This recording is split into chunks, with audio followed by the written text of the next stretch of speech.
In the vast landscape of technological advancements, few devices have captured the essence of nostalgia and innovation quite like the camcorder. Serving as a quintessential tool for capturing life's moments, the camcorder has undergone a fascinating evolution since its inception, shaping the way we document our memories. The birth of the camcorder can be traced back to the late 1960s when Sony revolutionized the world of home video recording with the introduction of the Sony DV-2400 video rover known as the Portapak in 1967. The Portapak was a battery-powered, self-contained videotape analog recording system that could be carried and operated by one person, allowing them to record video and audio simultaneously. The Portapak marked the dawn of a new era, empowering individuals to capture and share moments like never before. Throughout the 70s and 80s, advancements in technology led to the development of more compact and affordable camcorders. And in 1983, Sony once again released the first consumer camcorder, the Betamovie BMC-110 and BMP-100P for the PAL markets. It used a Betamax cassette and rested on the operator's shoulder. But the BMP-110 was still bulky and lacked the ability to permit a single-handed grip. So, that same year, JVC released the first VHS-C camcorder, and the battle of the camcorders began to make them smaller, more ergonomic, and of course, offer more features. Because companies like Sony, Panasonic, and JVC competed fiercely in the soaring consumer electronics market of the times, they introduced camcorders with innovative features such as autofocus, zoom lenses, and of course, color recording. One of the most significant milestones in camcorder history came in the form of the Video 8 format introduced by Sony in 1985. Video 8, which eventually became High 8 and Digital 8, offered improved video quality and smaller cassette sizes, making camcorders more portable and accessible to a wider audience. The Sony DCR-TRV series are timeless classics. Among the countless camcorders produced over the years, the Sony DCR-TRV130 is one of those that holds a special place in the hearts of enthusiasts and collectors alike. Officially released in 2001, this model represents the pinnacle of Sony's Digital 8 technology, boasting impressive features and robust performance. With its compact design, powerful zoom lens, and a user-friendly interface, this camcorder offered a seamless recording experience, capturing moments with clarity and precision. Some of its features included 20x optical zoom and 560x digital zoom, automatic focus, an S-Video and AV output ports, as well as an IEEE 1394 connection, also known as a FireWire, night shot, super night shot, and super laser link. Fader and picture effects such as negative art, sepia, black and white, solarize, slim, stretch, pastel, and mosaic. Digital effects such as still, flash, lumi key, trail, slow shutter, and old movie effects. It was able to record in 16:9 and 4:3. It had something called Steady Shot, which was a video stabilizer, but it only worked when recording 4:3. It had a built-in halogen spotlight, a 2.5-inch color LCD display, and a tilting black and white viewfinder. The DCR-TRV130 was versatile, and being made by Sony back in the day meant that it was known for its reliability, making it a popular choice for amateur videographers and enthusiasts alike. In an age dominated by digital technology, one might wonder why anyone would still use an old camcorder like the DCR-TRV130. The answer lies in the timeless appeal of analog formats and the sentimental value attached to physical media. For many individuals, the memories captured on formats like 8mm tapes hold immense sentimental value, serving as a tangible link to the past.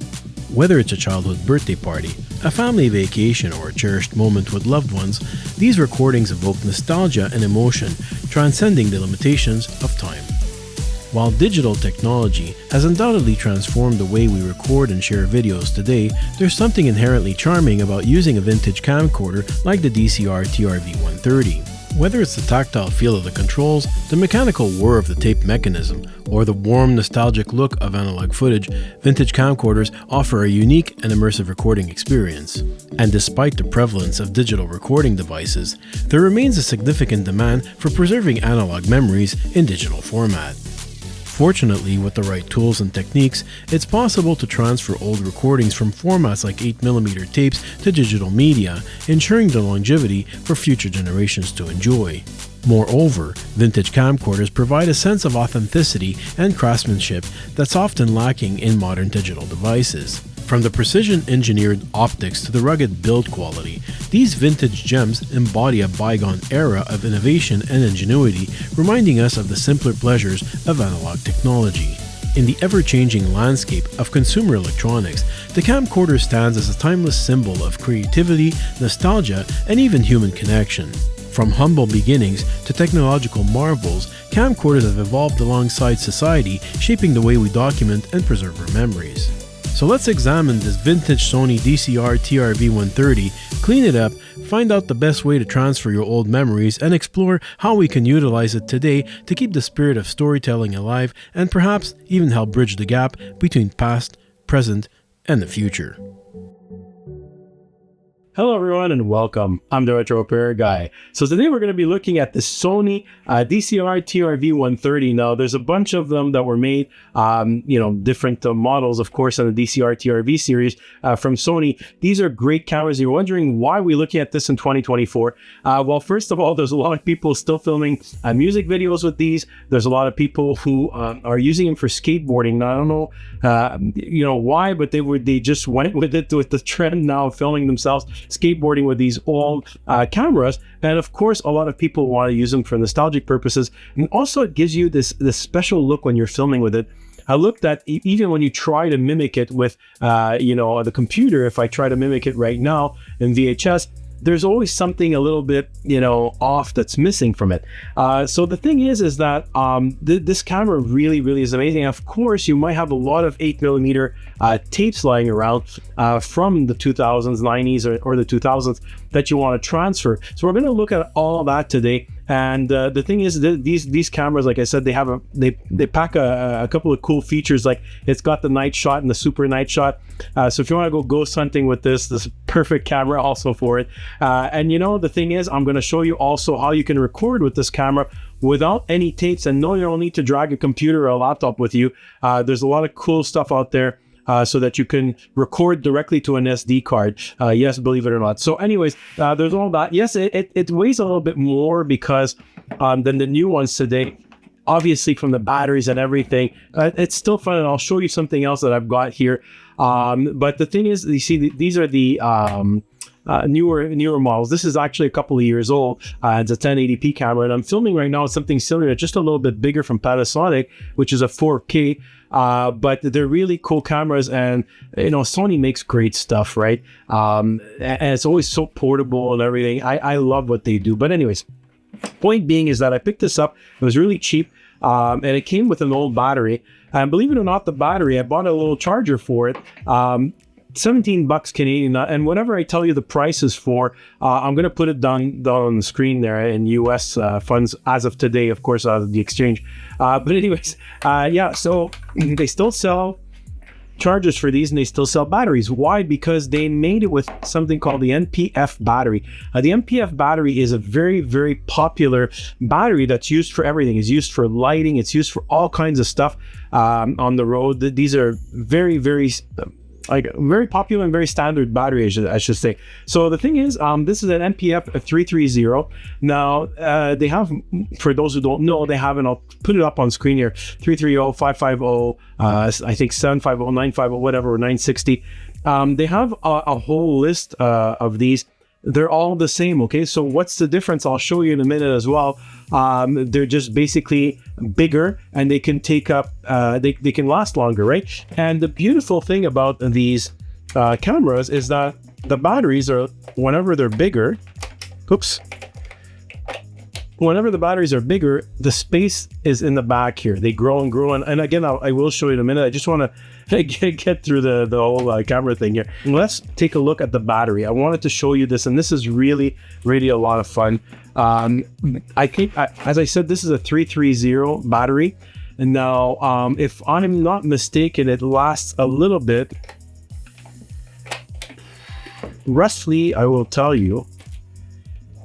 Let me set the clock here, and I'll be back in 1 second.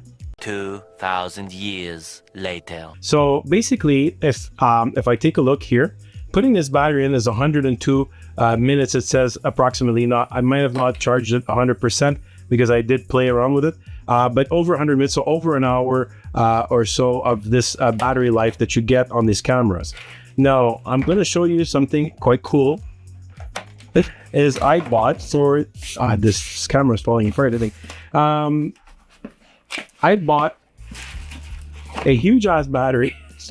This is a MPF 960. So that's what I was saying before. So 960. So if you look at the size of this, right? Yes, basically 1, 2, 3 batteries worth. It's also got a digital display here.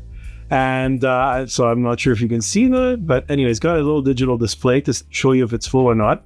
Another really, really cool feature about this battery is that it comes with 2 things. First of all, it comes with a little, I'm not sure what side this is. Oh, here you go. It comes with a little USB port. So yeah, it has a USB port, and it also has something else that's really cool. It's got a 12-volt port. You're going to ask yourself why? Well, first of all, let's put this battery in and see what is the estimated time for that. So that's what I was telling you. First of all, the batteries fit. You can put as long as you want, and it'll just last longer. Of course, it adds a little bit of weight to the camera, but fantastic. So let's take a look here. Let's put it on. 609 minutes. So we're looking at basically, yeah, how much are we looking at? 10 hours? 10 hours of recording time, right? 60 minutes an hour. So we're looking at 10 hours of recording time with this. Might not go 10 hours, but seriously, do you see the difference, right? From an hour, an hour and 40 minutes we said before for the 330, and that's if really it goes all the way, and it's old too.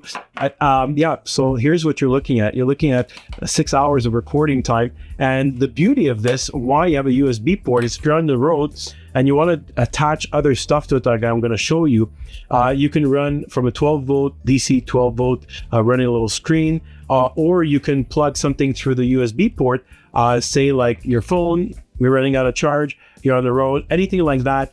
It's got multi-function, this battery, so fantastic. And you can see it works and it slides right in like the old one. Yes, it adds weight, but still worth it. And it comes with a little USB and cable here. So very important, I want to mention something here. I am not being sponsored by anyone.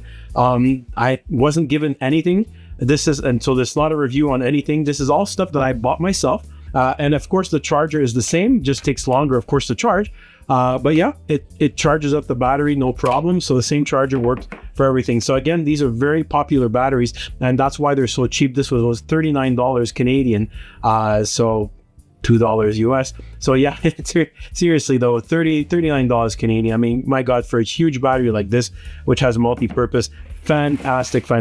So let's take a look at also at something else that's very important here. A lot of people write to me all the time. They want to know how to transfer their old stuff from the 8mm to digital. So I've got really something excellent here that I purchased, and I did a lot of research on it, of course, before buying it. Cloner Alliance that made this thing, which is basically to record directly on it with an SD card. Now, it's not a cheap thing. It's basically $230. However, for $230, not only will it make your camera record directly to SD cards, but at the same time, you're going to be able to transfer anything that you've got from VHS, 8mm, anything you can imagine. You'll be able to, plug it in directly into this and use it. So opening it up, of course, you've got your little manual here. And again, this is not a review. I'm not getting paid for this. I'm just showing you what I ended up buying. It's a cool little unit here. Fantastic, cool little unit, as you see. Now, this has a screen that you can basically record and see what you're recording. So it can act as, another monitor. You can put it up on top like this, or if you want to put it on top of the door here. So all kinds of stuff you can do, but basically you'll be able to watch and see and record at the same time. So it's fantastic. Now, of course, if you're transferring anything that's analog to digital, you've got to watch it, right? Or you got to let it go through it. So if you're transferring 2 hours, it's not like transferring a file from a camera like this. This is already being recorded into an MP4 format. So all you're doing is taking it from the SD card, which is underneath here, and you're putting it directly in. Now this is analog, so of course, because it's analog, you gotta feed it into the camera and you gotta watch it. It's gotta play for 2 hours so they can actually record it to the SD card. However, when you are plugged directly in and you're filming, oh, that's another story. You're recording directly as you are here into an MP4 format, and then you'll just take your card and throw it into the computer. So fantastic little gadget here. And it does come with a bunch of other stuff. We've got a little power block. We've got cables, audio cables, got a little HDMI adapter, a 90-degree HDMI adapter, and a USB cable. Okay, so another thing that I want to show you here is the lens of the camera. Now, it doesn't have an ND filter. There's no integrated ND filter as well. And there's no wide angle lens, but there's a bunch of stuff you can do because it does have, you can screw stuff into it. You've got these adapters of all kinds of sizes that come, okay? Again, really cheap. I think it was 20 bucks. Seriously, this one, I'll give you all the prices after. But basically, it permits me to just put a ring on there, screw it in, and then, I mean, you can buy an ND filter that screws on. This is 37 millimeters, but I had a 46. So just showing you that you can do that. Use whatever you have at home or your lenses that you have and adapt it. It's on. Now you've got an ND filter, okay, on the camera. And of course you could put polarized filters or anything else. So that's one cool thing. You can also screw on other things like a lens hood to it, or even better, I have a matte box here. This is a 9552 adapter that came with the matte box, okay? Because the matte box, as you see, needs a large surface. Matte box goes right on it, screws, and voila. You've also just pimped out your camera. Now, the last cool thing I want to show you is the grip. And the grip is something that, you know, as you can see, will balance out your camera. It will also help you grip it better because now you're starting to add a lot of weight to this. I don't think you're going to be using it like this anymore. And if you are, sometimes you want to do some maneuvers and going around. So what's pretty cool is to use this thing here. Now, again, I did buy another grip. There are some cheaper ones. This is a popular one. It's about, I think, $40 or so. And again, I'll put up the prices on screen and everything after, okay, of everything. There are some imitation ones, and I do have one actually right now. It's working fine, but it's not as sturdy. So if I was out, you know, skateboarding or out in the street, but for me, it's fine because it's in my office. But this one, I noticed it's a lot sturdier. Its construction is sturdier, and also the legs on the side that it has, which I'll show you here. The legs here on the side make it that it doesn't tip over. Okay, it's got the phone mount at the same time, so if you want to add it here or anything like that, there's all kinds of stuff that you can do. You know, it's got shoes, 3 shoes here, so you can add lights to it on the side. You can do all kinds of stuff with it. So this camera does lack a cold shoe. It doesn't have one, but again, the beauty is once you've added it here, you now have 3 cold shoes. Of course, they're not connected to the camera, but beautiful. So you see how it's starting to take shape, what it's going to look like. It'll be pretty awesome, and we can put this thing on the side. So how about we go maybe to the bench and see, put it together and see what it's going to look like, and then we can test it out.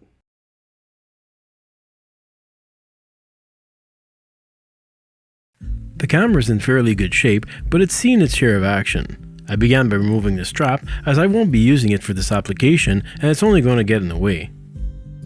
The hand strap is peeling at the seams. I'm tempted to remove it completely, but that would imply opening up the camera or cutting it, and I like to keep things as original as possible. I inserted an old 8mm digital tape I had to test the camera. Everything is working perfectly, and even the image is extremely clear. In recording mode, the camera is also displaying a clear image and the zoom function works properly. The drum and mechanism is fairly clean, but the pinch roller shows some wear. So I went ahead and removed the door and cleaned the heads, guides, and pinch roller. For the heads, I use 99% alcohol, and for the pinch roller, I always use Rubber Renew. It's always a good idea to do this if you plan on using tapes to record, and especially if you want to transfer old memories. For more on how to clean heads, you can take a look at my VCR restoration video, as it's the same for the camera or the VCR. I'll of course leave a link in the description and in this video. I then used my trusty blower to make sure to not leave any dust or debris behind. For scuff marks, you can use a white magic sponge with a bit of water. In order to properly clean the unit, it's best to use a soft toothbrush to get into all the crevices. For the rest of the body and buttons, I used a regular cleaning wipe. For the viewfinder, if it doesn't come off easily or it's glued on, you can use 99% alcohol and dry it off with a microfiber towel.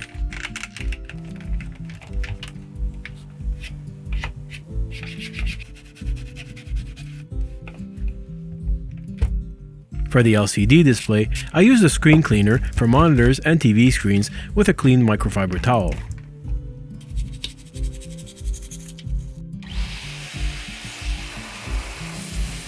With the mechanism and heads clean, I then replaced the tape door hood and tested the eject mechanism. For the hand strap, I decided to brush and just remove all the remaining pieces of the faux leather that was peeling off at the seams. I cleaned the lens of the camera with the same solution for the screen with a clean microfiber towel. Finally, I finished everything off by applying a bit of 303 aerospace protectant to a microfiber towel that I then applied to the plastic surfaces as well as the leather hand strap.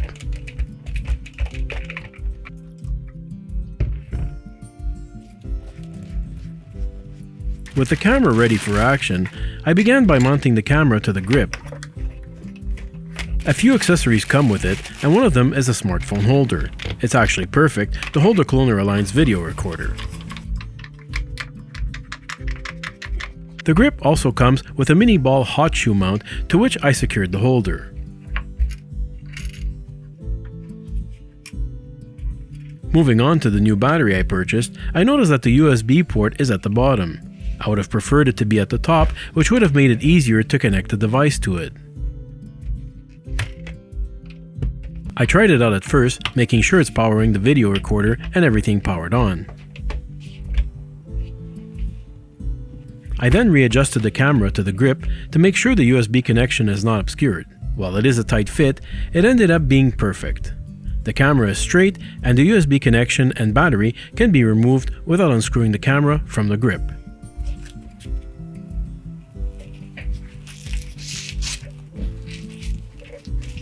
I then installed my adapter rings and mat box mount and screwed on an ND filter.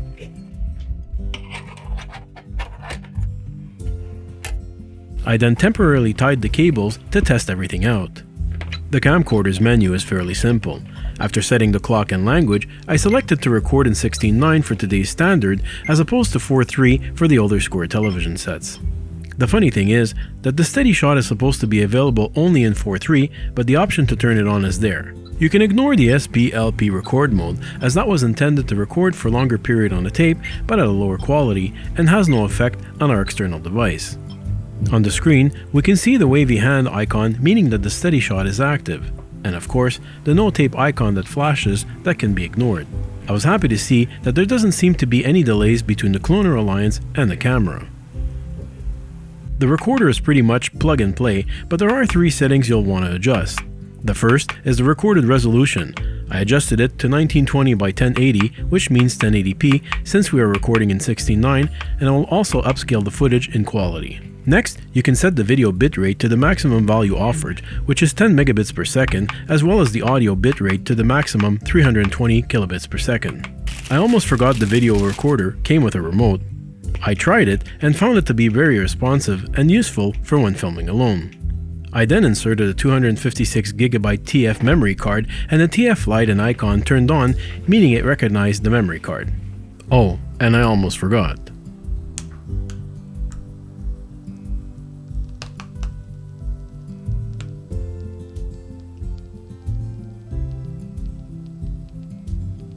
Now that everything was working, I tidied up the cables with Velcro straps that I purchased from the dollar store. And the camera was ready for some action.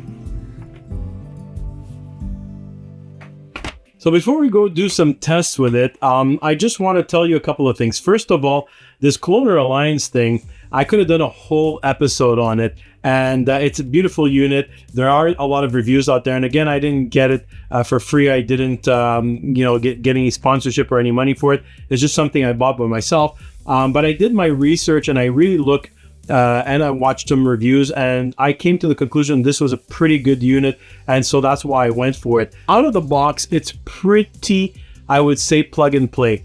There's the 5 volts, which we're getting. It does come with this adapter, just like a phone adapter, right? But we're getting it right off of the battery, the 5 volts here. And of course, you got your cable, right? Your RCA component outputs. And if you look, it's the cable that goes into a 3.5 on the side here. And if you don't have an original cable that comes with it or anything, these cables are like $5 on Amazon, okay? Really, really cheap. So I put in a 256 gig card in it, okay? It's a little TF card, which are here on the side. And of course, 256 gig, my God, you're going to be recording forever with that, right? I mean, many hours of footage and a lot more than a tape would give you. Now, the other thing, of course, this, not only are you able to use this on anything, VHS, whatever, but the beauty is that you're eliminating a couple of problems. You're eliminating, first of all, the tape getting caught inside here, getting damaged for any reason. You're also eliminating the motor, right, turning all the time, which was sound problems. You're always hearing it in the background, the bzzz, right, all the time. Yeah, it gives you that old school feel, but I like the look. It's not about the sound. I want my sound to be clean. So there's no sound to clean because of that. You don't have any more mechanism turning, so it's going to be really silent, really quiet. And then the third thing is that, of course, if you're using a tape, let's say an SP, you'd be getting about 2 hours maximum on a tape, right, of recording. Here with a 256 gig card, or even changing the cards whenever you want, wow. And of course, when you go to the computer, all those hours of recording, you don't have to watch them. They're already transferred. They're already on a memory card.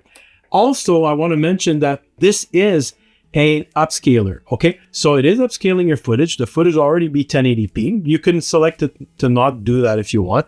And basically, the 3 most important settings, which I showed you before on the bench, were the megabits per second for the video, the quality of the audio that it's recording, of course, the 16:9 or the 4:3. So these are the 3 major things that you have to play with. The rest, you can have fun with the menu. There's all kinds of little things, bells and whistles, but they're not really needed to function and to start working. This camera is able to output 16:9. And of course, you're also, what I like is that I'm eliminating the viewfinder, not the viewfinder, but the little LCD screen here, because the LCD screen is a small 4:3. And plus, when you're filming in 16:9, it puts the black bar, so it becomes even smaller. This is a much bigger screen that's already in 16:9, so it's really fantastic. The other thing that I hadn't mentioned before was the remote. The remote that comes with it, fantastic as well, very responsive. And because now you're going to be putting, of course, your button on the camera mode, but you're not recording anymore from there. You're going to be pressing record here. Of course, you're going to get that little icon that's going to flashing there's no tape, but we don't care. We're recording from here, so we press record and we're ready. So what's good is if you have it on a tripod like this and you're in front of it, click, click, start, stop, and because it's very responsive and it works very well, so you're starting and stopping your recording as you want, and there's other features available there. So this is fantastic. Of course, this was a bit of an overkill, but the thing is that I had it. Why not use it? And the lens, well, the thing is, because there was no ND filters, no polarizing filters, and I had some for my camera, that's why I bought the ring kit, right? So the ring kit was only $15 anyways, but I was able to use my own from my other camera and depolarizing. If not, if you don't want to buy those, you can buy 37 millimeter ND filters or polarizing filters that go directly on it. Because remember, there is none for this camera. If you're going to film outside or anything, you need it. The battery, of course, fantastic. The fact that it has the 12 volt and the USB. I love this setup. I love it. And of course, this grip is one of the best grips I find on the market. Look at this. It really balances very well everything. You can do some really great shots with it. It helps you being more steady, and you can do some low shots. And of course, you know, like I said, you can set it somewhere. And because of this kind of sleigh thing that it's got going here, it really doesn't tip over anything. This here moves because it's meant to. When you pick it up, look, it really doesn't move anymore. It's really fantastic. I love it. And of course, the 3 cold shoes that we have will permit you to add a little microphone here with the little windsock. You know, those tiny microphones that they have, they're pretty good. And then you can add a light here on the side. So fantastic. And the cost, by the way, I did write the cost here. There was for the battery, we ended up, and by the way, this is US prices. So the battery was $30. The charger for it, because I didn't have a charger for those kind of batteries, $12. The adapter rings, $15, optional if you have, or whatever, you have ND filters, polarizing filters. But for me, it was to adapt all these things to it. So I think it was worth it, $15. Colonial Alliance, this is the biggest piece, $169 US. The grip itself, $35. So a total of $261 US or $350 Canadian. So I love this. And of course, the recording time, I did mention the 256 gig card, but let's not forget the battery, which theoretically says it's giving you 10 hours of recording, right? 600 minutes, even though you're taking juice for that. This is not taking up much juice either. So you're probably looking at like 3-4 hours at least of recording, which just used to give you 1 hour and 40 minutes.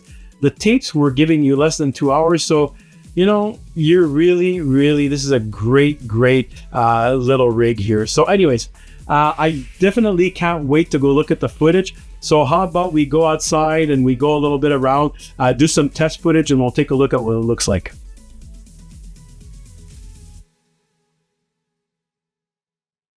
I'm recording outside with the zoom. The zoom is working really well. As you can see, you have soft zoom also, which is something that's really great with these cameras. Really slow, steady zoom that you can have. Really incredible. And for those who haven't seen this before, this is a Bravada 2002. Around a year after the camera was made.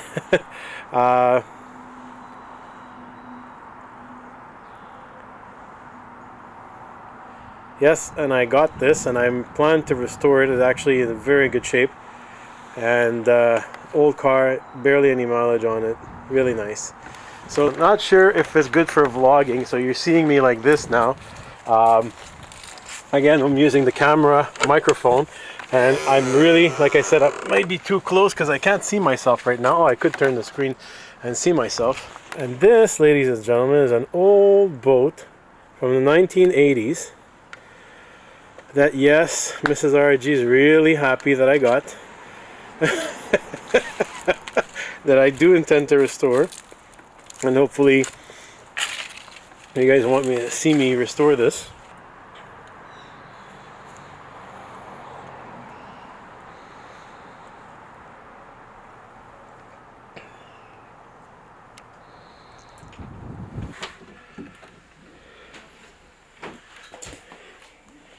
Oh, hello, Mrs. RG.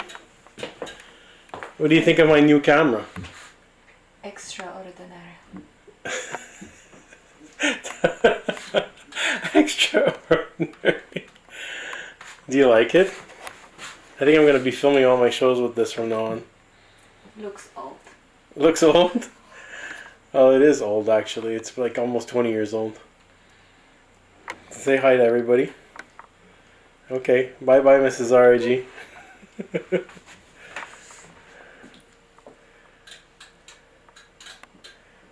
Alright, so I'm back in the office, and I'm of course filming with the camera. I'm also using the microphone off the camera directly. There's no nothing else plugged to it. And of course there's no post-processing. This is it. So I was very happy with it. I'll tell you why, because I had a chance to review the footage from outside. Very clear, very nice microphone. Of course you're getting the grainy footage, but really, you know, this is what we're looking for. The steady shot feature It's supposed to be only active when there's 4:3, not 16:9. However, it lets you put it on anyways, which I did, and I'm filming in 16:9. Now, I found that the footage from outside, even when I'm vlogging, let's say, or I'm trying to, point the camera at me, that it's not giving you that same motion sickness that you're getting from the old 90s and 2000, home movies that we had.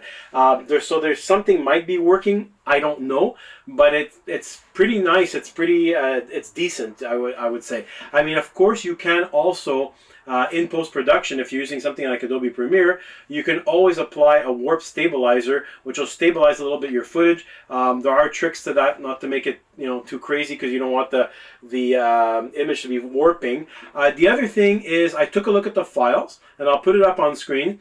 I took a look at the files, and you're really getting your 10 megabits recording, and as well as the sound, which is in 320, I believe we selected. So very clear, everything. Of course, we've eliminated the sound of the mechanism, because it's directly recording to the TF card and not the 8mm tape. So if you listen, I'm going to be quiet for a second, there's no mechanism turning.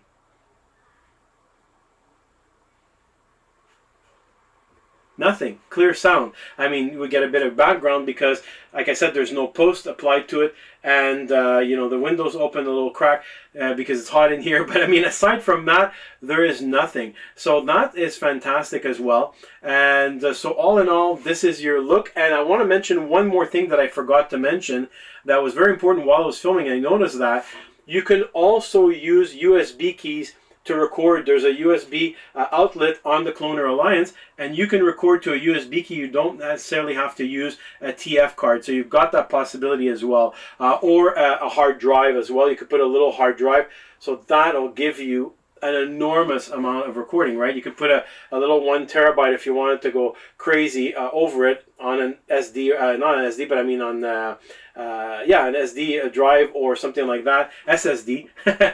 You could put it on, or anything that you have available, an old laptop drive from somewhere. You could put it in an enclosure and put it on through the USB.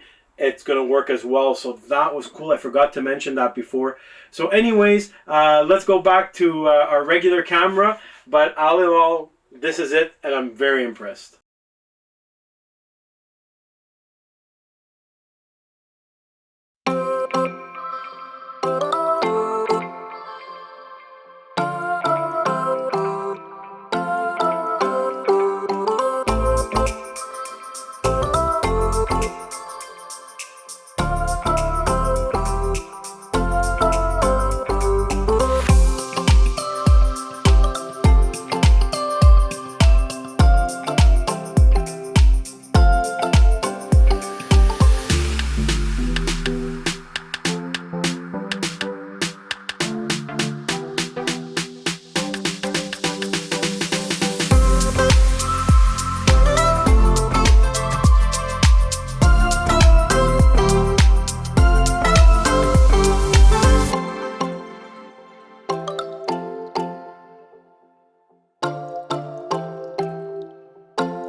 Well, I hope this gave you an idea of how to go old school and how to record your stuff without an 8mm tape. And of course, be able to transfer all your old memories. Now, you can find a bunch of these cameras on eBay for like $50. Garage sales are coming up soon, so go take a look. Even if the mechanism, unless you want to transfer your 8mm tapes, for souvenirs, even if the tape is not working, what I'm saying is that you can use it as a camera and record to this, unless, of course, you're looking to do that. And most of them are in working order. Everybody's got one in their attic somewhere. They haven't used in years. They were working. They just need to be cleaned up, like I said in the bench. But anyways, clean them up, use them. It's really worth it. It's fun at the same time. And the other thing I want to tell you is I know I haven't been around recently, and I apologize for that. Now, I released something explaining all the details before, what happened, and blah, blah, blah. So I'm not going to rehash it and go over it now again. But I do want to say that I will be bringing you more episodes like these. I will be bringing you some restorations as well. And I do want to have a follow-up episode on the General Lee that I did last year as well for this summer. So there are a couple of things coming your way. I hope you stick around. And of course, if you stuck around till the end and you do like the show, thumbs up, hit the notification, all of that, bells and whistles, whatever. I really appreciate it. Leave me a comment. And as always, I really thank you for watching. Bye-bye.